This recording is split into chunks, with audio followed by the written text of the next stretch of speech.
Hello guys, what is going on? So today I want to make a quick video about DayZ coming to the PlayStation 4. Dean Hall announced it last Monday when he went on stage at the Sony press conference at this year's Gamescom, and after that he went straight to Reddit and described the console release as a win-win situation for PlayStation 4 and PC. And I'm quoting him here right now. He's saying, console versions gave us the opportunity to do more things than we originally planned, such as DirectX 11 and 64-bit support, to name only a few. PC gamers will get all the benefits the console gamers get for free.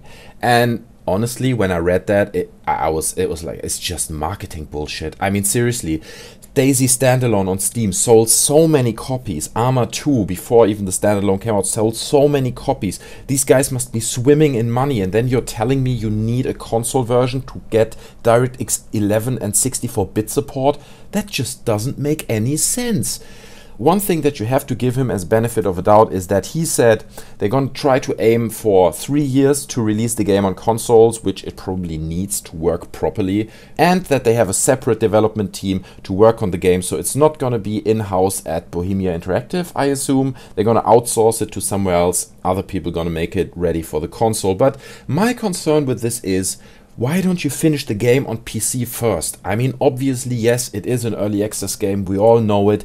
It has many glitches, but there are so many, even so basic problems in this game still. You know, you have zombies glitching through walls and into buildings. You have broken legs from jumping down tiny heights. You have just massive lags when the servers are full. You have really hard FPS drops even on faster machines.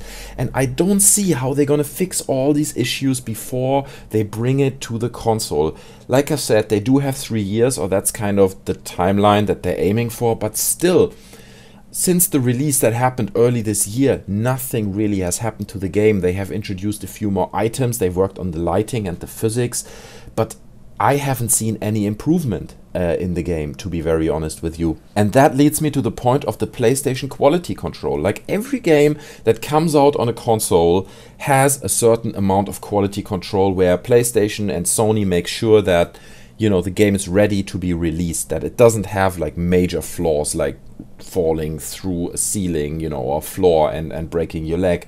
This is stuff that DayZ hasn't fixed yet. How are they going to do this? Then there are really simple hardware issues with the release. Like, for instance, you really literally need the full keyboard to control a game like DayZ. A normal controller of a console has like around, what, 13 buttons, 15 buttons, something like this.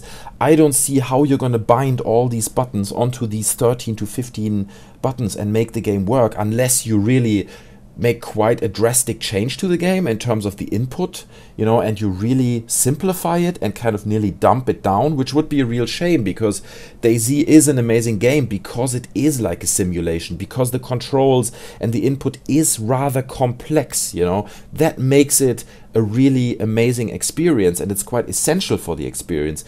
The other thing is that even on my machine, and I'm playing on a rather powerful PC, you still have low FPS at parts. How are they going to bring this? And I think it's going to be the standalone version, like an adaptation of the standalone, which is even performing worse than the mod. How are they going to bring this to the PlayStation 4 and make it run with 30 plus FPS? I don't see how they're going to do it if they can't even make it happen on the PC. So there are so many really basic issues. Where does this take us, guys? I think they're only doing it for the money. You know, I know there are a few videos on YouTube where people disagree, and Dean Hall would probably never agree on this opinion, but I personally think it's just all about the money. They now found out how much money they turned around with selling the standalone, selling Arma 2, you know, to all the people who only want to play DayZ. They smelled the money, guys, and now they want to bring it to console because there's much more up for grabs. So, just kind of on a final note, don't get me wrong, guys, I really love DayZ, I love the PlayStation. I'm happy that they make this game available to a wider audience now. It really was about time, even it's probably going to be a bit longer until they actually get it, but I think it's great, you know, to not always have it as a PC exclusive. I'm generally not a big fan of any type of exclusive games. I think every game should be available to everyone if they want to play it. So, like I said, don't get me wrong, I just want to avoid that this game is released as the kind of early access car crash that it is at the moment on Steam. So anyway guys, let me know in the comment section below what you think. If you enjoyed the video, you can leave me a like or you can subscribe to my channel. I do loads of videos like this. Otherwise, I just hope you enjoyed the video and I see you guys next time and I'm out. Bye.